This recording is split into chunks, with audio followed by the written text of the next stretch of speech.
Бүген республиканың дәүләт һәм муниципаль хезмәтләре күрсәтү порталында 240 хезмәт һәм сервис бар.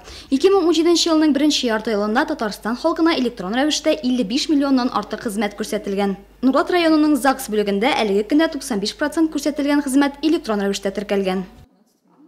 Более 97% по Безгә 97%-тан артык иләнешүчеләрне теркәүгә кагылышлы гаризалар электрон рәвештә килә. Гражданнарга уңай булсын өчен махсус башкарма комитет бинасына терминал урнаштырдык. Банкларда чирата басып торуның хәзер кирәге калмады. Биредә терминал аша гариза җибәреп, дәүләт пошлинасын тиз арада түләү каралган. Шулай ук моны дәүләт һәм муниципаль хезмәтләр күрсәтү порталында да эшләп була. Анда дәүләт пошлинасын түләгәндә 30% ташлама да каралган. 30% скидку. Электрон хезмәт күрсәтү аннан файдалануны шактый арттыра. Дәүләт һәм гражданнарны вакыт һәм финанс чыгымнарын киметә дип ассызыклады Алексей Песошин.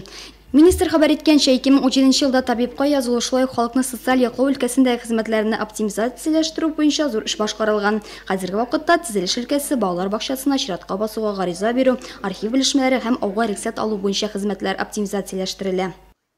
Также в рамках исполнения поручений президента Республики Татарстана Рустама Нургалиевича Минниханова ведется работа по оптимизации системы налогообложения, системы самообложения.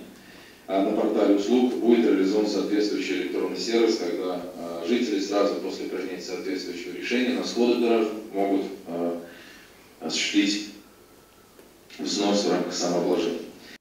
2017 елда республиканың дәүләт һәм муниципаль хезмәтләре күрсәтү порталында һәм Татарстан Республикасы хезмәтләре мобиль өстәмәсендә күрсәтелгән медицина ярдәм сыйфатын бәяләү сервисы да планлаштырылган.